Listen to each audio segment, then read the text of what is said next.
Namaskar. Thank you, Mukesh. It's quite an honor to be here. So, hello to everybody in Chicago. This session is going to be about India's growth over the next 20 years, but we'll also look back a little bit. We'll start there. Let me first say though, since we also celebrate the 125th of Swami Vivekananda, that from an economic perspective, although Swamiji was not an economist, he did write a few very interesting things related to economics. And I must say that he was incredibly modern in his thought. At least that is the impression I get. So he wrote about India's poverty, and he wrote about how India needed to eradicate this poverty. And he saw both commercialization of agriculture and industrialization of the country as the way to alleviate poverty in India. He also saw science and technology as being very, very important, and he felt that in his time that was an area in which India had fallen behind, and this is where India could actually learn from the West. It was the same thing actually that during the first 4 to 5 decades, we practically kind of turned very autarkic, which also led to some degree the autarky in thought. Autarky meaning not trading with the rest of the world, and therefore even after independence really we didn't follow the path that Swamiji would have actually advised us to follow. He saw that science and technology was an area in which we should learn.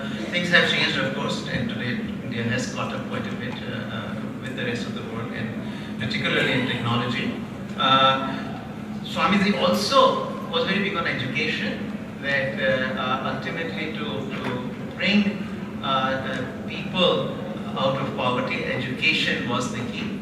And finally, I will say that he also firmly believed in wealth creation, and he believed in it even at the household level. And he said that whoever has the responsibility of the household, unless he or she creates wealth, cannot take care of the people, rest of the family that depends on that person.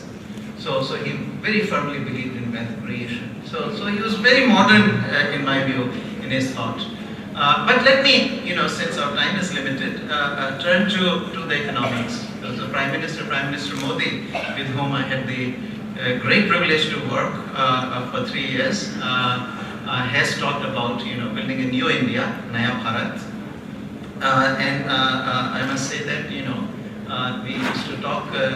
Mukesh actually referred to this 2%, 3% growth, which derisively we used to call the Hindu rate of growth, but now today we have actually new Hindu rate of growth, and that is the one that is 8 to 10%.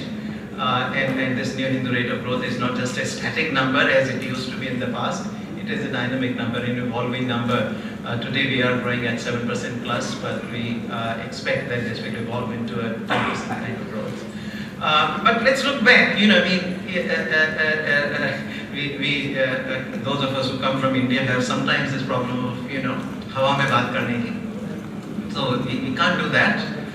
Economists have to be serious, have to have some evidence on which they base their argument. So let's look back a little bit. If I take last 15 years, not many of us realize this fact, but if I take the last 15 years, therefore starting from the last year of Prime Minister Vajpayee, from Prime Minister Vajpayee's last year 2003-04, that was his last financial year that he completed. So from that year till the latest, which is 17-18, that's exactly a 15-year period. During these 15 years, in terms of real rupees, in terms of real rupee growth after I have corrected for inflation, India has grown 7.6%. So this is a solid 15-year period during which, and this has been a period of enormous transformation of the country. Most of you in the audience here are probably not as old as I am, but I remember how little India changed I sort of, arrived in the US in 1974, but if I think of the preceding 10 years of my life from about 1964 to 74, hardly any change happened. Actually, per capita incomes were rising something like 0.3% a year. It just was a period, but that is not how the last 15 years have been. The last 15 years have been years of incredible transformation. But this is a growth rate I've given you in real rupees. If I were to actually calculate the growth rate in real dollars, right? So when we do the international comparisons, it is ultimately in the dollars that we do the international comparison. And in real dollars, since rupees value in real terms against the dollar has been rising, has been appreciating over the 15-year period that I have mentioned, India's growth in real dollars actually has been 9.5%.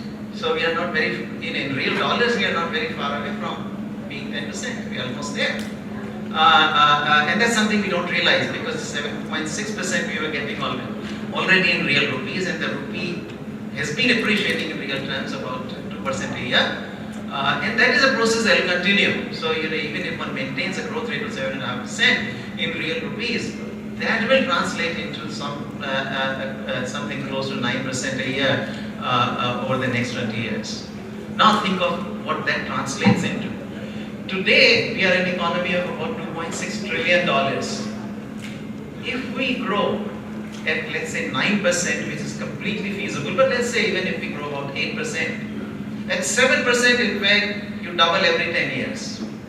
And at 9%, you do a lot better. So even if you take the most conservative view, and I'll argue why, in fact, this is a very conservative view of growth in India, of 7% over the next 20 years. You double and then double. So that gets you to close to about between 10 and 11 trillion dollars. And if you actually see the kind of appreciation of the rupee, which should happen because rising incomes do cause you, when you grow faster than other countries, your currency in real terms is going to appreciate. So you in real dollars you could easily grow about 9%. That will get you to about $16 trillion.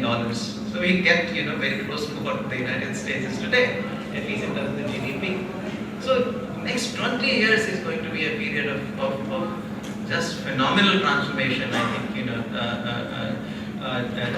those of us who grew up in India can today recognize, more or less kind of recognize today's India. But 20 years from now, what will happen? We will perhaps, even those who have seen India today will not recognize 20 years from now that India. That is the kind of transformation I think is going to happen. Now, why is it going to happen? Very quickly, why I feel that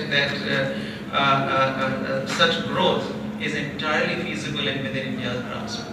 First of all, we did huge amounts of reforms, very hard fought battles, but starting first from 1991. So first at that time Prime Minister Narasimha Rao, after that Prime Minister Vajpayee, enormous amounts of reform. It was really on the back of those reforms that those two prime ministers did that India from 2003-04 onwards began to grow at 8% plus. Along the way then, in the last 10 years we made mistakes, particularly following 10 years, meaning 2004 to 2014, particularly in the second half of that period, 2009 to 2014, a lot of mistakes got made, and a lot of cleaning up then had to be done by the current government. So I know that so many things were wrong when the present government came to office, and a whole amount of cleaning had to be done, which was done. And moreover, huge amount of reforms were done, things like the Insolvency and Bankruptcy Act, the GST, the build-up of the entire kind of, digital infrastructure as it exists today. This is phenomenal and going to be one of the keys to the Indian growth in the coming decades. All of that got done. So today, we are an open economy. We are a very competitive economy, which is one of the preconditions. You need that for faster growth. So that's my first point, that reforms have been done, and the accumulation of those reforms today is a lot more than what it was 15 years ago. So I see no reason why those reforms will not yield an even better result than what we have seen in the previous 15 years. first bank. It is, I should say, actually one qualification here that I personally have said this publicly before, that for this growth to also continue and accelerate, it is important that Prime Minister Modi returns. Because I think 2004 in this respect was a bad year for India, because reforms had a lot of momentum, which was lost in the following years. We can't afford that to happen yet again to India, and which is why my personal view is that it is very important that Prime Minister Modi returns. And if that happens, as I think will happen, we will see the reform process to continue, and that I think is yet another reason for the growth. Now, also India's savings rate is today about 30% or so, and has sustained. It had reached at peak. It had reached about 35-36%. It has come down a bit in the last 7 or 8 years. And it could rise up again, but certainly it has been sustaining at 30%, which is good enough.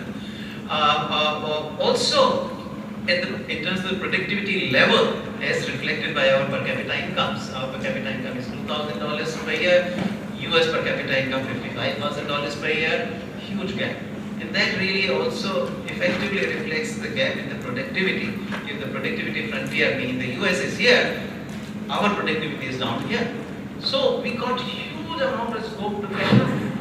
And as we catch up in productivity, what that means is, of course, that our productivity can grow much faster than the productivity growth in most of the advanced countries. So just in the way that South Korea and Taiwan caught up with the rest of the world and grew very rapidly in the 60s, 70s, and 80s, just as China in the 80s, 90s, and 2000s has grown very rapidly by catching up on productivity. India's turn is now. India still has a good bit to catch up on, and I think in that process, as we do that, our growth will sustain and accelerate. We also have built a good infrastructure. I think if you go back to 1990s, our infrastructure was in bad shape, but today much improved. Again, Prime Minister Vajpayee was the pioneer of that, but that process has now been continued. And most importantly, as I said, India's digital infrastructure, everybody says, everybody talks about internet, but India's digital infrastructure, unlike most other countries, is internet plus. That plus is the Aadhaar, the biometric identity. That plus is our platform called the UPI, the Unified Payments Interface, which allows, in real time transfers of funds from one bank account to another bank account. And the third element in that plus is the Jan Dhan accounts. So today there are some, some extremely large number of some 300 to 400 million bank accounts have been opened up under Prime Minister's Jan Dhan Yojana. So everybody has a bank account. And the final ingredient, I would say, which was a little bit missing until recently, was the access to the broadband. And that's where, so the three other factors I mentioned, Aadhaar, an account, and UPI, these are supplied by the public sector, but the private sector has supplied through Jio, the new internet service and the telephone service that Reliance has provided. That has really democratized the access to the broadband. Today in India, you can access 1 GB of broadband at just 10 cents. So this is really spread like wildfire. In less than 2 years, Jio now has something like 215, 220 million subscribers. So this is really the private sector and public sector working together to create this kind of very, very powerful digital platform, which is going to be, of course, the highways of tomorrow. And so for all these reasons, I think, we ought to be very optimistic about India, and we should see the transformation that we have never seen before. Thank you very much.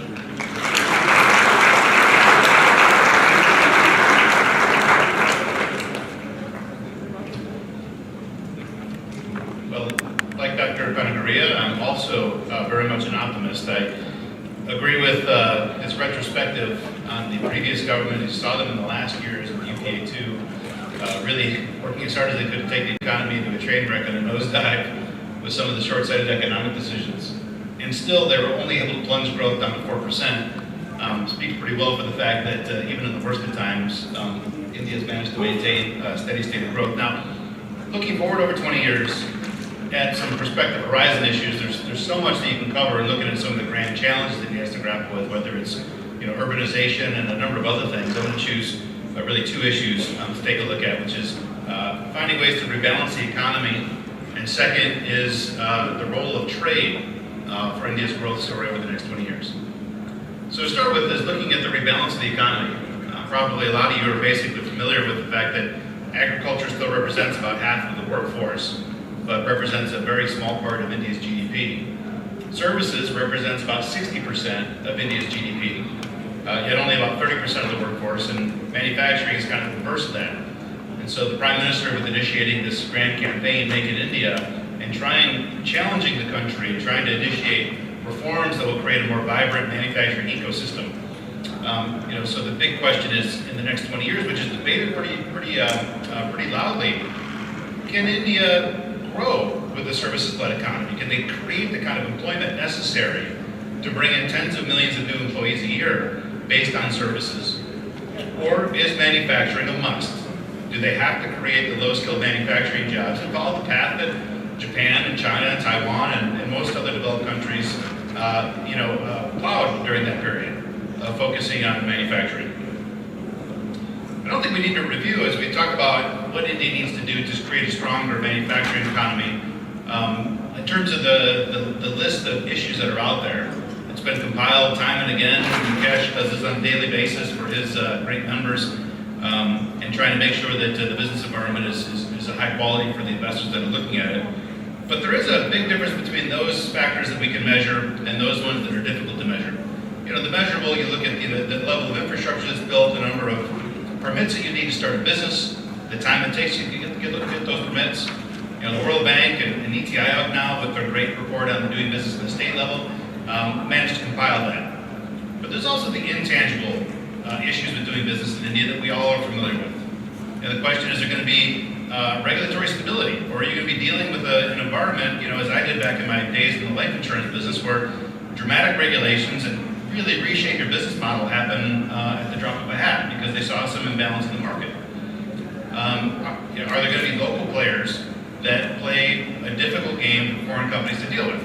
They've got greater access to the regulators, they can tilt regulations in their favor or ignore the regulations altogether and more or less get a pass.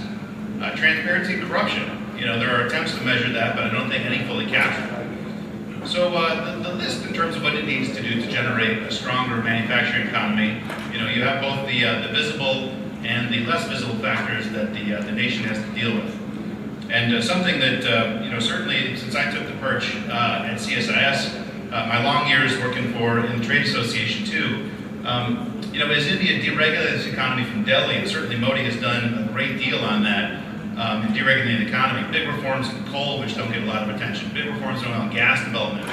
Then it falls to the states too. It's not just a question about whether or not Delhi is going to continue to reform. What did Modi do this week? What did he do last week? And instead, it's going to be a lot more about what did individual chief ministers and state governments do. So over the next 20 years, that's the new lens I think we all need to begin applying. Is a little bit less Delhi, and a lot more Bhopal, Bhubaneswar, a lot more Chennai, a lot more Agartala, which probably gets the least attention of any place that I've been to. But the lens needs to be at these state capitals, rather than focusing exclusively on Delhi to see whether or not they can hit these growth rates, particularly as they look to shift the economy a little bit away from services-led and towards manufacturing. The second issue that I want to discuss briefly is on trade.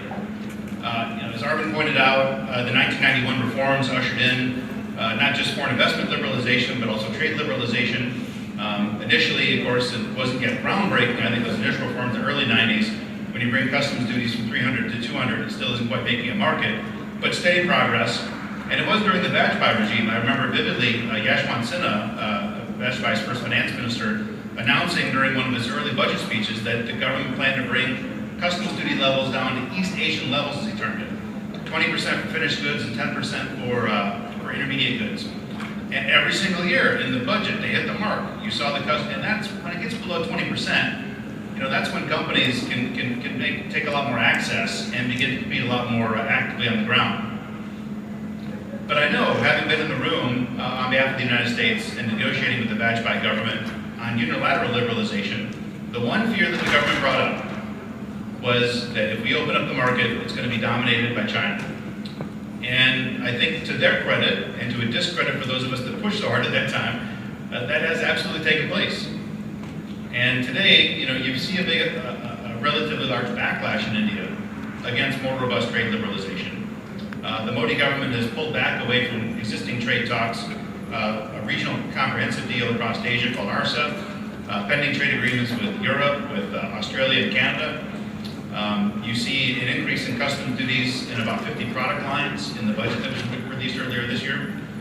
And, you know, I think a lot of Americans look at that and say, well, he's an anti-trader, this and that, not realizing that the root cause is because India's trade deficit with China alone is equivalent to 3% of India's GDP. Let that sink in for a minute. India's trade deficit with China is equivalent to 3% of India's GDP. I think you're all probably pretty familiar with how the United States is grappling with anti-trade sentiments right now. Our entire trade deficit in the world is a little bit under 3% of GDP.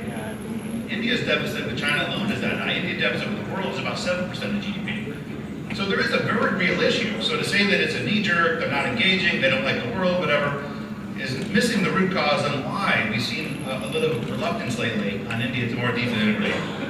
So the question again, as we look over a 20-year period here, can India hit these growth rates that we all want to see, going from 8% up to 10% or even higher?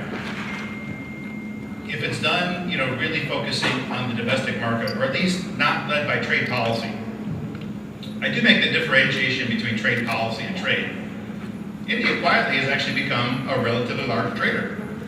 When the reform process began back in 1990, trade was equivalent to about 17% of GDP. That's now about 50% if you consider goods and services combined. So India is silently and quietly actually becoming a great trading nation in the world.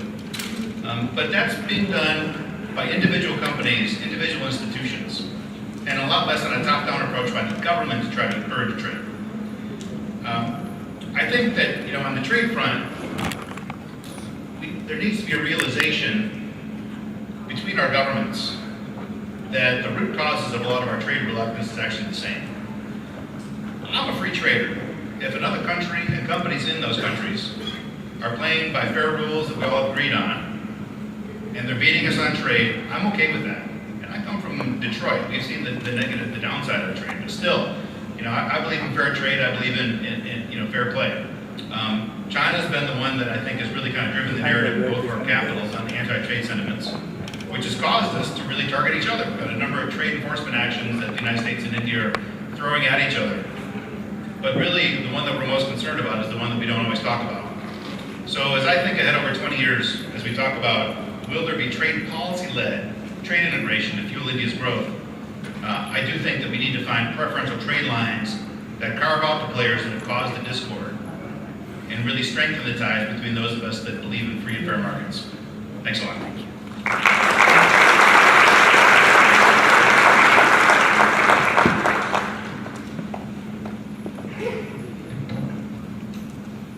Namaskar to everyone. Thank you.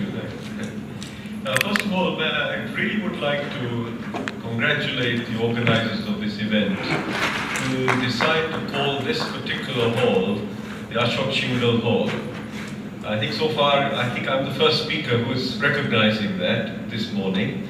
Ashok Shingle ji, I had the benefit of meeting him in London some years ago, and it was his inspiration and his thinking that made me, and I don't know whether Anil Puri ji is here amongst us, for us to start a charity out of UK, which is now running over 2,500 schools in Nepal, Tekal Vidyalaya.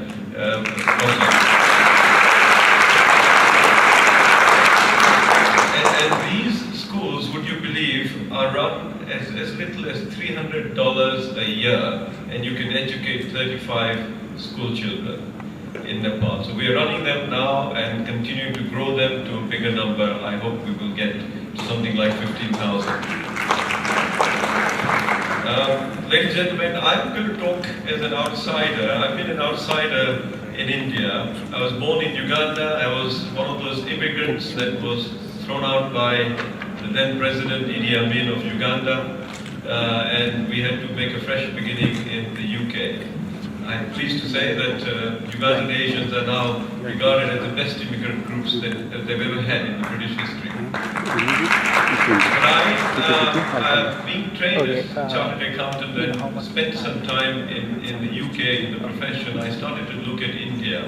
And I got involved with India between 1994 and 2011. Best part of the last 20 years, if you would like to call it.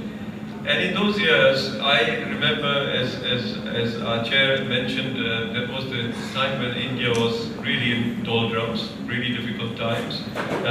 Reforms were started by the Prime Minister Narasimha Rao, and at that time Manmohan Singh was the finance minister, followed by the Vajpayee government, who started reforms in the infrastructure. But at that time, one of the things I noticed very much as a case is that there was a huge amount of pent-up entrepreneurism amongst Indians, yet not enough capital and the license rounds that really locked the economy quite badly.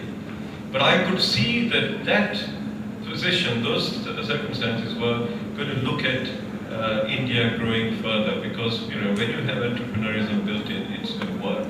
And that's what happened. In the subsequent years, in the years I got involved in infrastructure projects, toll roads, real estate management companies, joint ventures. We employed up to about 1,500 people there, car park management, all the things that were about to grow in India. And I could see the growth was genuinely taking place. I even promoted 2 investment funds that invested in the Indian market. One is now the oldest fund outside India.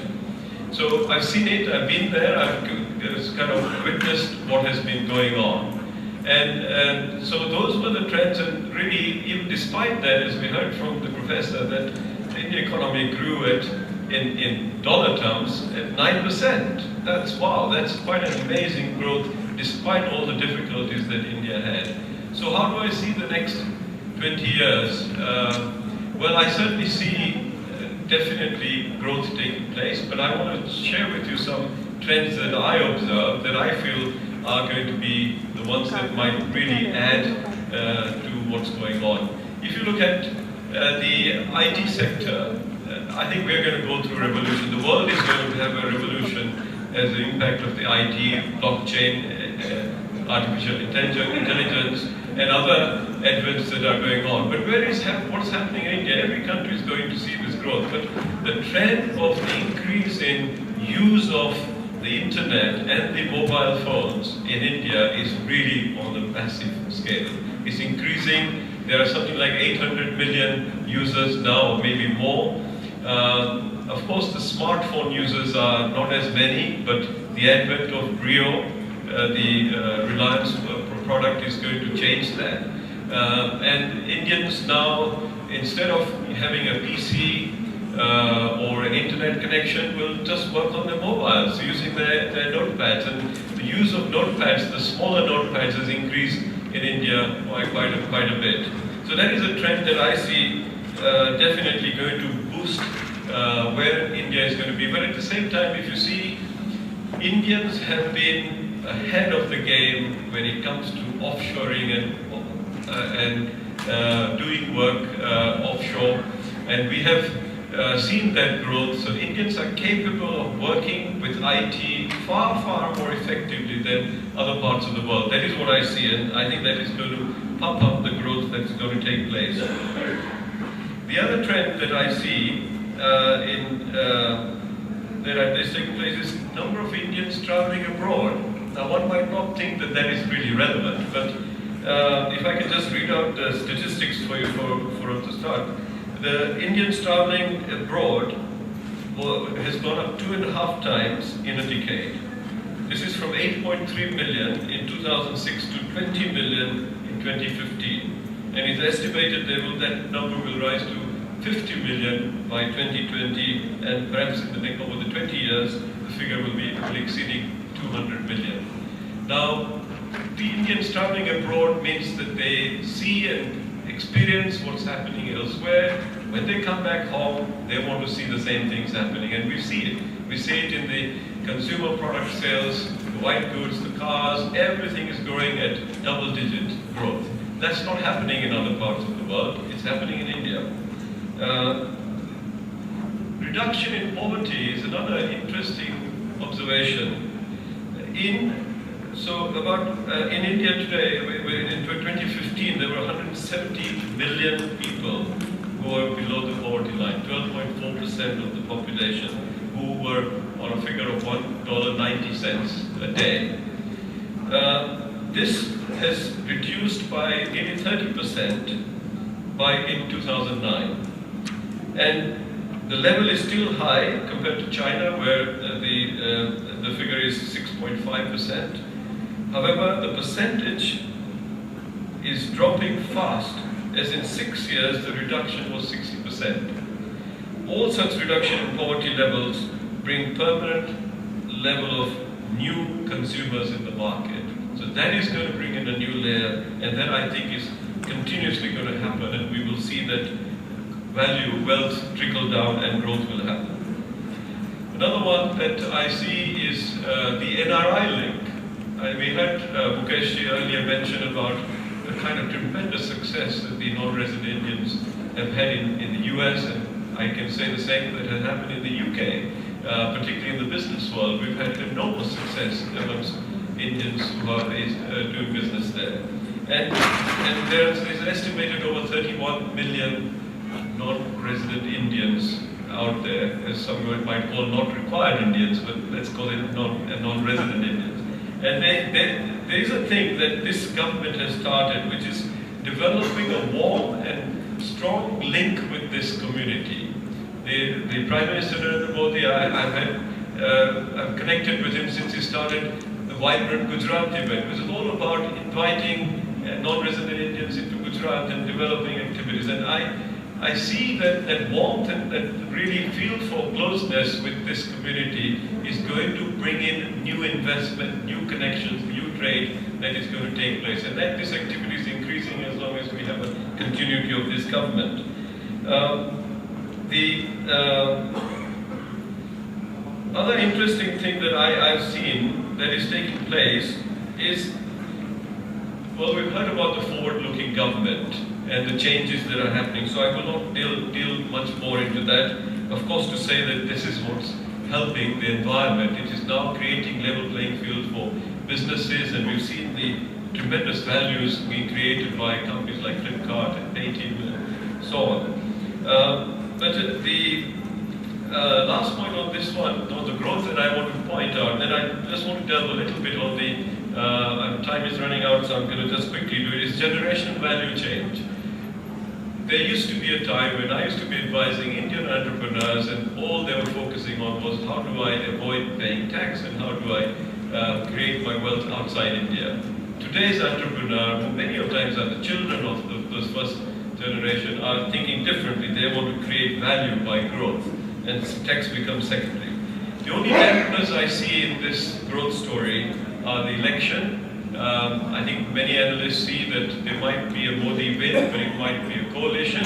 If it is a coalition, the decision making by the government is going to get harder. And I see that to be a problem. The other thing is the India's neighbors, China and Pakistan, what is going to happen with those relationships. And then finally the infrastructure of India. I do see that is not changing at the pace as it should, and that might really slow down things. Thank you very much.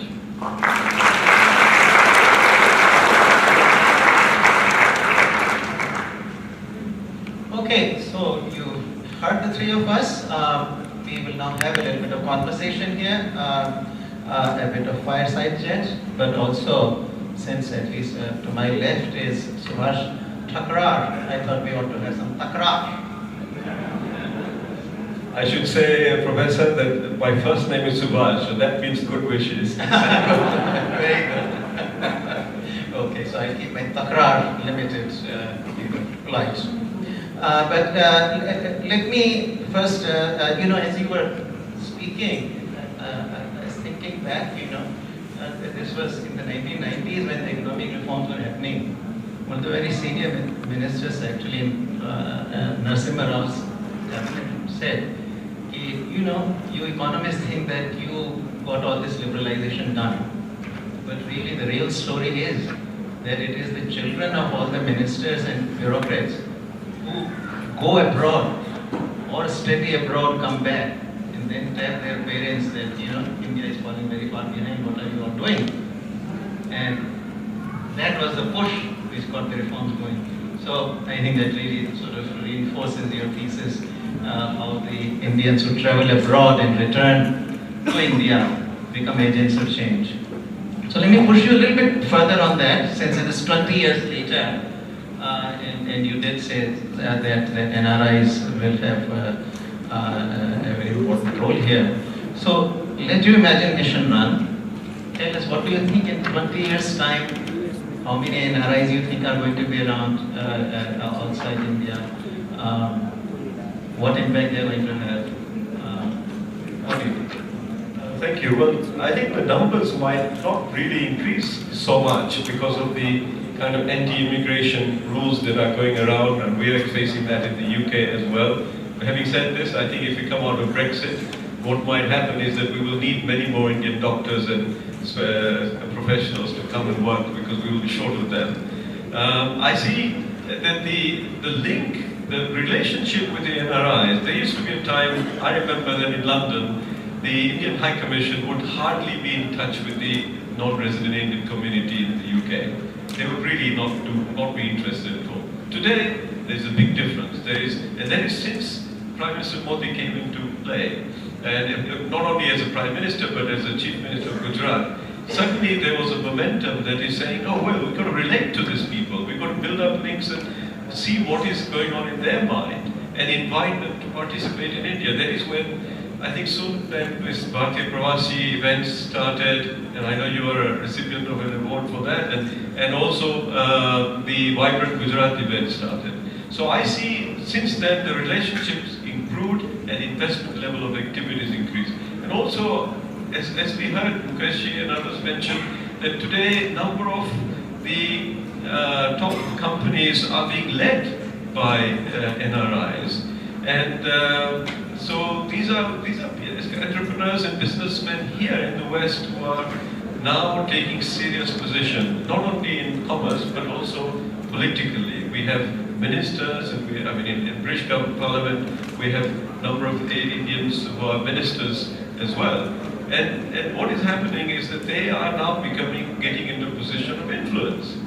And that influence will mean that they will be looking at India. If there is a good relationship that is building up and people are receiving and listening to what they have to say, and that has been a problem in the past where the government would not want to listen to what was going on. But if they start giving them a warm welcome, I think we will see more investments and more activities taking place between India and the West.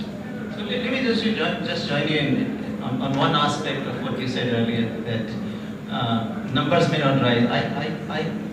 I personally think that numbers would rise quite a bit. This anti-immigrant kind of thing, this is like a pendulum. So right now the pendulum is one way. It's going to change, but the economics will force it very much also, because the societies around everywhere, including even in China, are aging very rapidly now. India is really the only large country which can provide the kind of large workforce that the rest of the world is going to need. In fact, the numbers are such that I don't see how the economy worker-wise is going to balance unless there is a lot of migration out of India. Actually, when I used to speak at Columbia before I left to India, to the audiences I used to say that if you all think that there are too many people who look like me around you, just wait another 10 years. Well, you may be aware that in the UK, over 30% of the national health doctors are all Indians. And here in the US, I'm sure nobody has gone through their life without encountering in India doctor. Yeah, and these are people who have been trained in India and now they're giving GDP growth to UK. Of course. So let me turn to you, Rick. So you talked a bit about manufacturing. You talked about trade. As you know, a trade war is on, and those of us who specialize in international trade are particularly following it. But the main angle I want to take here is that, the big part of this trade war is really US-China trade war. And sort of India sits here at the side. There is a little collateral damage perhaps, from the steel and aluminum tariff which India suffers, but it's not the largest one. Really, it's a big thing that's going on, and we understand that there's going to be another $200 billion worth of goods from China that will become subject to 25% tariff, and China likewise is, so it may be happening starting today or tomorrow. This comes on the back of another 15 billion, which has already happened. What do you think is going to happen? What will be, in what way is India going to be impacted by this? And also, if you see this, remember that one of the key things, one of the key drivers of growth in China was the manufacturing revolution. The strength that China has developed over the years in manufacturing, and gradually it may be, exiting from some of these industries and all. And then there is this trade war which really could potentially limit in a big way Chinese access to the US market. Well, what is the impact on India? The trade fight with India, kind of hits on multiple fronts. There is some collateral damage, as you mentioned, with the broad trade moves the Trump administration has taken on steel and aluminum tariffs in particular. But there are some very India-directed trade initiatives that the Trump administration has launched. India, for the first time in years, was added to the Treasury Department's currency manipulation watch list. This annual report they had to give to Congress. I heard at least one Indian minister reply to that, say, if we're so good at manipulating our currency, why do we have a $160 billion trade deficit? Which I think is a fine retort. There's also a whole class of issues that's triggered the U.S. Trade Representative to review India's ability to take advantage of a preferential trade program called the Generalized System of Preferences. Really three buckets of issues. The Modi government has initiated price controls on two types of medical devices, and the companies that make those devices are so aggrieved that they've initiated a major campaign to try to target India through trade enforcement mechanisms. Lingering concerns by America's pharma companies over India's Patents Act and agriculture market access. Those three groups, interest groups in the United States, have triggered what may be the most serious anti-India trade move that the Trump administration has taken. Now, there's been, ever since Suresh Prabhu, India's commerce minister, came here in June, there's been a really heavy sustained level of dialogue between our two governments to try to ratchet this down because, I'll be honest, I thought back in May, it felt to me very similar to the kind of environment we had between the two countries in mid-2013, right before the complete and utter collapse of relations with the arrest of an Indian diplomat up in New York. The antagonism was unfettered on both sides, and no adults on either side were standing up and saying the relationship's too important. I'm glad to see that the two sides decided to try to de-escalate. The 2+2 meeting that just happened, there was enough good deliverables on the security front where I think the United States heads down in the right space. So I suspect we're going to make it through this without any serious action. But these issues, and I know from my trade association days, there's always some set of issues that are grieving American companies, so it's always going to bubble up in some of the format too. So over a 20-year period, we're not going to get through with this one, but this round right now, I think that we're going to be okay, specifically on the trade sanction issue. So, in a way, this is true, you mentioned this little blip that you saw suddenly relations looking to be on the rocks. But if you take the longer perspective, right, if you go back to the first term of President Clinton, right, the relations were really bad. This was the time of the CTBT, I remember, and anywhere you went in, India was a sort of pariah and all. And then, of course, Prime Minister Vajpayee carried out those nuclear tests, and after that, I think things completely transformed. What a day that was, right? To take a nuclear test like that and decide that's the moment to begin positively engaging. I mean, I was there. I went with Clinton to India in 2000 on the big trip and all. People forget that. What a huge move that was, because as we see others moving to become nuclear powers, the decision to bring India into the club at that time wasn't as obvious as it now feels, but they decided to do so. Exactly. No, I think at that time we couldn't have predicted. And if you take the longer perspective, you've got about 3 prime ministers in India, Vajpayee, Dr. Manmohan Singh, and now Prime Minister Modi. So 3 prime ministers on this side, 4 presidents on this side, and the relationship has really, continued to flourish. And under the current administration as well, overall, I think, the trade that you mentioned, it seems to me, partly it is happening also because President Trump is seen as a softer target by the US lobbies. That this is an administration which is willing to kind of, see protectionism in a very different light. And so therefore this is their moment, if they can't win at this time, they will never be able to win. But if they can't win this one, then I think prospects look very good. And it's a mix too, right? The issues that American firms complain about. Price controls, I don't like. It's an easy measure when you see something wrong in the market, slap a price control on it and hope the market sorts itself out.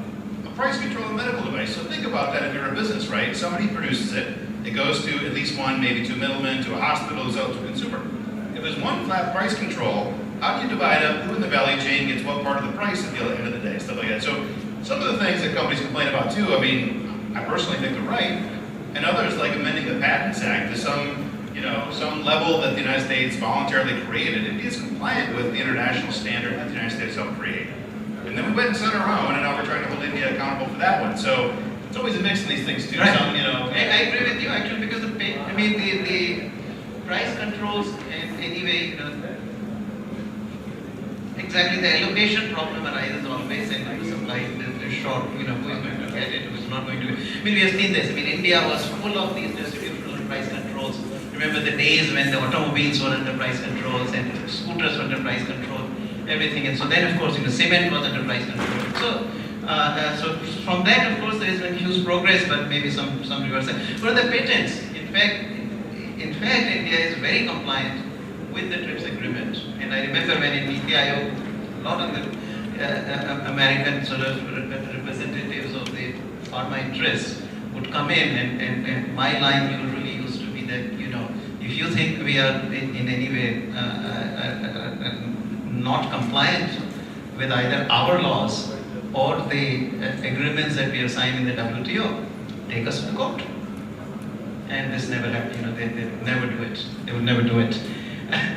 Let me turn back here. You said something about philanthropy. So one of the things occasionally one hears about, this is not necessarily my view, but nevertheless, just for the sake of conversation, that somehow, that India has produced all these billionaires, a huge amount of wealth has been created, but Indians tend to be a bit kind of not so philanthropic. Very interesting point, and I will be a little controversial. I tend to agree that many Indians. I'm going to do a Thakrar here. Many Indians, I feel, despite the wealth that they have, are not as philanthropic as they ought to be. Or when you look at other economies, other people, other parts of the world, there are many wealthy people who are far more philanthropic than they are. I mean, in the UK, I notice it all the time. Whenever there is a world disaster, where many people, even ordinary people, will very happily start contributing to this. But I think in India, maybe the system needs to be different, and partially it is, in that companies at certain levels of turnover and profitability are required by law to make a CSR contribution, which is very unique in India, which I have not seen anywhere else in the world. So I think there may be ways and means of getting this done. Philanthropy is an interesting topic on its own. Good. Yes, it is. Yes, it is indeed. Let me come back, Greg, to another thing you mentioned. This is about the states, right? So you're absolutely right that when we talk of reforms or economic policy in general, the focus remains on the central government. And as you know and you appreciate that, from the NITI Aayog, one of my kind of mandates was also to coordinate with the states. So, we were the sort of a point institution for the states that if they had any issues with the ministries, we generally provided the focal point and then they could complain, and generally we took a view that was sympathetic to the states. Not always. If the states were wrong, then we would tell them. But otherwise, if the states were in the right and decisions were not happening in the ministries, we would do that also. And you also said that tomorrow's or when you look for 20 years, next 20 years, we would need to focus a lot more on the states. We did some of that. Actually, one of the reforms I initiated at the level of the state, because a lot of the issues are states. Right? Agriculture is an issue; it's a state issue. Although the center has this Ministry of Agriculture, strictly speaking, agriculture mostly is a central issue. Electricity distribution is a purely state issue. Land issues come almost entirely are state level issues, and land issues are really very, very important to know. So one of the reforms we had initiated there with the states in a cooperative sort of way. So Prime Minister kind of calls it this cooperative comparative federalism. And two areas in which we tried to push some of the reforms, with the cooperation of the states, was one in the labor law areas, because in the central government this was becoming more difficult. And since labor is a concurrent subject where states can also legislate as long as the central government, the executive, is with it. So some of the labor law reforms we did, but another one we actually tried to focus on was the tenancy law. These tenancy laws in India were written in the 50s and 60s. So we called it that model land leasing law, which then we tried to persuade the states to adopt. And some of the states actually did do that. Madhya Pradesh did that, Uttar Pradesh to a great degree, Orissa, and so forth. So let me turn to you. What are the kinds of things that you have in mind that states ought to be doing at the level of the state? And particularly if you would have any thoughts on, say, for example, electricity sector, because that's where some of the problems seem to lie. Yeah, I think electricity, water, and sanitation, those are the three most intractable issues. I've seen three monster attempts by Indian governments going back to Vajpayee, and once during Manmohan Singh, and more recently with Modi, we're trying to bail out the broke distribution companies. And the first one was a partial success for a couple of years, and then states fell off the wagon almost immediately. The one under the Singh government, only a couple of states signed on to these packages with the center for bailing out the grids. Uday, the one that the Modi government has initiated, again, some initial early success, but from my work at the state governments on the electric power grids, you still have this intractable issue. State governments are unwilling to charge consumers a going rate for a functioning electric power grid. And the states that have ever tried to dramatically increase rates have mostly been thrown out of office. That was one of the danger reforms that Chandrababu Naidu had done when he was running Andhra in his earlier innings. Odisha was the first state to completely privatize a state grid. And the super cyclone of '99 came through, wiped out equipment, and the companies that bought it said, we need to increase rates to recapitalize. Congress has never been seen in Odisha again since they started that privatization and recapitalization program for the state grid there. Even Delhi, right? Delhi, which they managed to make it through the most tumultuous period of increasing rates to a period under Sheila Dixit when they had the best functioning grid. Smaller space, of course, but the lights stayed on. People paid a little more, but the lights stayed on. And still, as soon as Aam Aadmi comes in, one of the first announcements they make was free electricity again. Taking steps to. So Delhi, which has relatively high per capita incomes, high literacy rates, understanding, if they can't swallow paying the going rate for electric power, and take all those problems and multiply by 100, and you have the situation with water distribution. Right, 80% of India's water is used for basic flood agriculture. The drive to dig bore wells 30 years ago, they were digging them so fast they stopped metering, and we're all still living with that issue right now. And again, state governments that have looked to begin to control the water sector more fully, they've had a tough time with the ballot box too. When you're feeding, the water goes into 50% of the vote base that's agriculture there. But the work that you've been doing on giving states more power and adding transparency is so critical. State governments right now, when you get elected to be a state chief minister, you're practically a dictator for 5 years. There isn't usually a viable opposition. In most states, the press are unlikely to challenge you because you tend to be the only advertiser there. Chief Minister is talking about the business environment and such, but there isn't a lot of ability to hold them accountable. And so seeing, the work that you've done, the work that the IPP has done, some small work that we're trying to do for my think tank on adding a bit of transparency, so at least we can begin to understand which states actually are leaders and laggards. 5-10 years ago, you'd ask that question, and people say, well, Modi's got Vibrant Gujarat and NITI travels the world. That feels like a reformer. They say the right things. But for businesses, who's got the best regulations? Who's moving laws? Who's courting investors and making an even playing field? That was unknown 6 years ago. And now you're beginning to get that. So the first step always is going to be transparency. And then can you challenge them to do more and do better? And again, that's some things that we've seen the Modi government take up. It'll be tougher under a coalition. It'll probably be tougher if Congress comes back in, they had a chance to do these kind of things and show an inclination. But I hope this track stays up. The work on transparency and changing the status of power, I think has been terrific because states control almost everything and they don't get enough attention. I notice one thing, and that is there is an increasing amount of competition between the states, which has never been before. And I think often we see presentations being made in the UK from different states trying to sell themselves and against other states. So I think that's a very healthy scenario. Professor, I want to ask you one question. The Indian economy is much more consumer-driven economy, isn't it? It's not like China where it's all exports. Although, why can't India grow purely on the growth of the consumers and not have to worry about so much about the international trade? What's your feeling on that? At least, First question. So I think glad you opened it up. I was going to bring it up. In the end, this also, by the way, ties into this issue you had raised. Also, to some degree of manufacturing versus services. The way you could ask the same question is that India has been growing based primarily on services because services are 60% GDP. Manufacturing in India has tepid. The share of manufacturing has not risen very much. Much of the decline in the share of agriculture that has happened.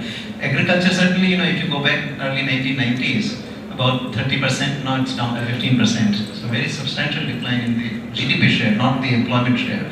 Employment share in India still remains very high at about 45%, I would say. Last survey we have is about 6 years old, and then it was 49% of the workforce was in agriculture. Today it's still, I suspect that we are still about 45% of the workforce in agriculture.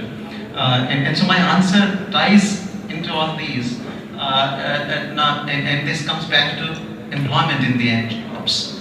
And today India's problem is not jobs. I think jobs are there. The problem is wages. The wages that people receive are relatively low. And it is simply because of that fact that, if you're following the news, very recently Uttar Pradesh for peon positions, and there were some 20 PhDs and of course a number of masters students who sort of applied. It's not because they're employed, but what we call the multitask employees, the lowest level employees in the government actually get paid better than a PhD lecturer at a private university.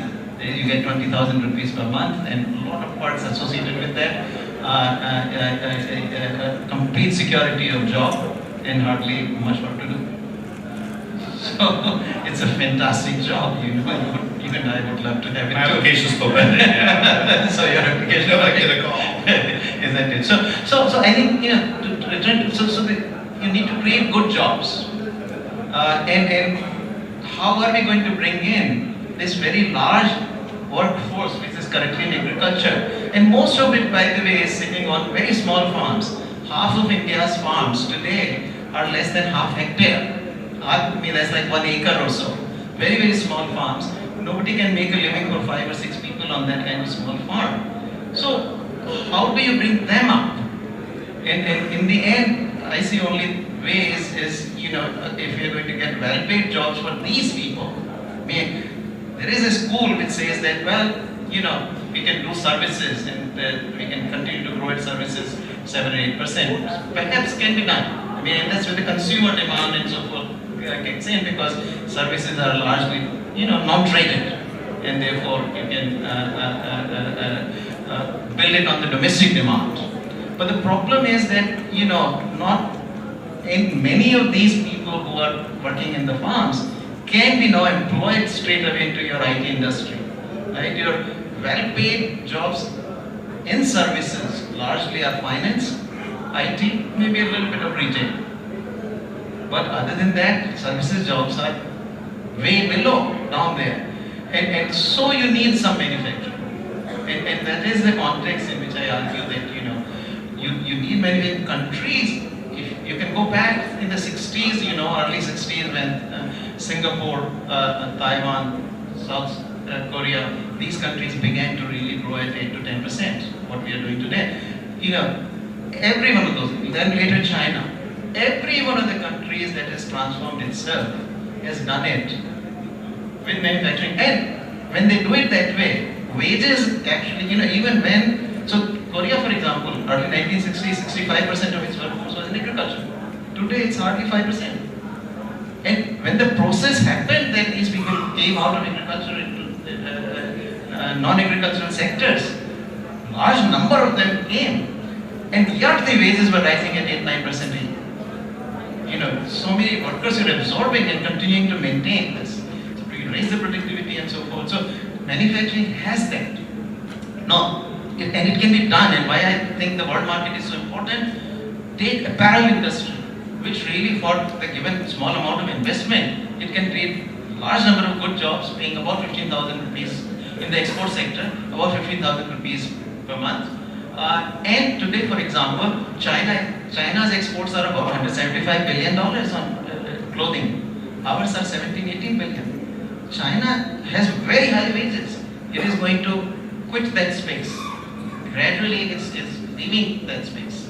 Somebody is going to fill that up. If we don't, Bangladesh will, Vietnam will, Cambodia would, maybe some of the South American, African countries would. But I think we are the big, large country with such a large workforce. So we ought to capture that space. And that is, I think, is the case for manufacturing, trade, and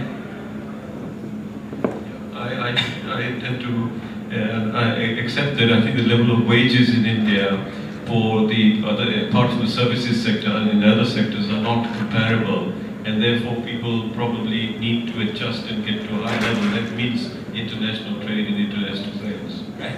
Yeah, because I talked to my good friend Manish Sabharwal, who runs the largest contract worker firm. So he, in a sense, probably India's biggest employer in this sense. And then he says that, look, 10 years ago, these kids will come to him and say, "Bhai, naukri dilwa do. I haven't got a job. Get me a job and all." But nowadays, he said, hardly anybody comes in with that kind of request. Generally, they come in and say, "Ki naukri to mere paas hai. I got a job, but it pays only 4,000 rupees. But get me something with 7,000-8,000." So, but there is a constant problem that I keep hearing, and that is all the graduates who come out of the Indian universities are still not able to get the jobs that they want. There is an imbalance there. There is a big HR policy problem. Do you agree with that? No.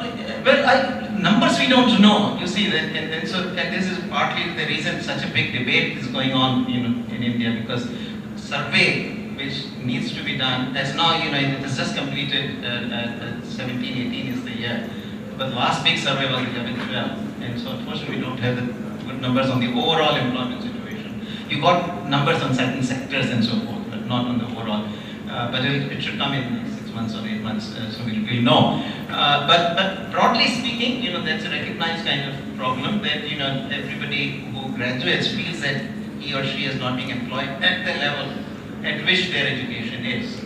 And part of this is the mismatch, because the manufacturing in India, which is where you start bringing up these jobs, and that also is actually your bridge to ultimately stepping up. I mean, today, for example, if you ask between India and China, in spite of all the IT that we have done and all the song of the IT that we sing, who is better prepared for the fourth industrial revolution between India and China? I don't think anybody would dispute that China is. And it's because it has done a lot of this manufacturing. And Unlike 80s and 90s, you look at the Chinese exports, dominantly the two largest would be textiles and clothing. So those are two separate. Textiles is one category, clothing is another category. Toys, big, there's another big category. But today, late 1990s, early 2000s, began to move into the technology kind of products. And today, textiles are practically gone. And even clothing are on the decline. They're still quite significant and substantial, but declining. So, you see, it also prepares you in moving up the ladder of technology. But in the manufacturing sector, particularly in the specialized areas like the high-end manufacturing, including of course pharmaceuticals, which we can call in the manufacturing, India is way, way ahead. And yet we are not able to capitalize on this point that you're making about increased wages and increased situation. So why is that the case? Because automobile manufacturing, 3-wheelers of India are now sold in Africa. I notice there's quite a lot of that going on, which is not so in China. I agree with you. The China is just textiles and products like that, but not these. But high-end engineering or aeronautic products, automotive components, India is quite ahead. But China is doing all of that also. So I won't downplay the Chinese case, but your observation, I think, is very apt one. That we are in this very dualistic kind of world, where at the high end we have done. Right? You got pharmaceuticals, you got machinery sector, you got petroleum refining, you got the whole software industry, IT industry, and so forth. So at the high end, we do the automobile, we do very well. But these are also very highly capital intensive industries or skilled labor intensive industries. So the high end of skills or capital. A lot of the basic industries too that China was able to dominate too. I mean, you remember well that they're on that reserve small-scale industry list for India for a long time. Textiles, furniture, stuff that you need a lot of labor that China was able to take advantage of. And in India, legally, you weren't allowed to have more than a couple of employees and a small amount of capital equipment to be in those sectors. And they've been peeling that away, but that's another one of those key reforms I think Modi's done, which is absolutely the last vestige. Yes, it is also. Yeah. I mean, but also, by the way, in this, in terms of the restrictions that we used to impose, no more. But this goes back to something that you said, Subhash, that there was something called the MRTP in India, Monopolies and Restrictive Trade Practices Act. So Monopolies and Restrictive Trade Practices Act. This was brought in 1969. And what we did was, any company which has any size, this was like threshold was put at somewhere close to maybe $30 million or something, not very high threshold. But the moment you got to that, you got classified as an MRTP company. And once you were classified as an MRTP company, you were told that only sectors you can invest in are some core industries. This was a formal list of about 18 core industries. Those are the highly capital intensive. So all our big industrialists basically got limited to those core industries, and so they got hardwired over time that these are the industries we do. So today, if you ask why don't you do clothing, why don't you do footwear, that's not a part of thinking of our entrepreneurs. The entrepreneurs simply never think in terms of and those who do it well. Clothing industry, for example, the biggest exporter from India on apparel clothing is Aayog. This is Harish Aayog of Shri Exports. Now, this hardly anybody actually even knows who at the CII. If you go and ask who is Harish Aayog, most people probably will not recognize the name. But he alone employs something like 110,000 people. 110,000 people with limited investments. Now, to put this in perspective, the total number of employees in Reliance Industries, Mukesh Ambani's, with a capital assets of $110 billion is only 250,000. So Harish Aayog is employing nearly half of that with very, very small amount of investment. But our entrepreneurs simply don't think in those terms. Which is why I sort of have pushed at the NITI Aayog that look let's try to bring in some of the multinationals that are leaving China. Not a large number of multinationals are leaving China. but at least in the clothing sector, this movement has happened more into Vietnam or Bangladesh. We have not been able to bring them. In electronics, we seem to be getting some traction there, and these are coming. And so today, for example, 3 out of 4 mobiles sold in India are being manufactured by firms that are located in India. There's still probably relatively more kind of assembly kind of operation, but that's perfectly okay. I'm quite happy with that because once you start there, you build further, back steps to components, etc. You build up gradually later. So that is a good healthy development. But one needs similar development to happen in some of the labor-intensive industries where you can get a lot more jobs. But China actually did the whole spectrum, and earlier on, it did in the labor-intensive industries where it could employ a large number of people. I mean, this is where Shenzhen is a fantastic story. Go back 1980, 300,000 people, largely a set of fishing villages, nothing very much.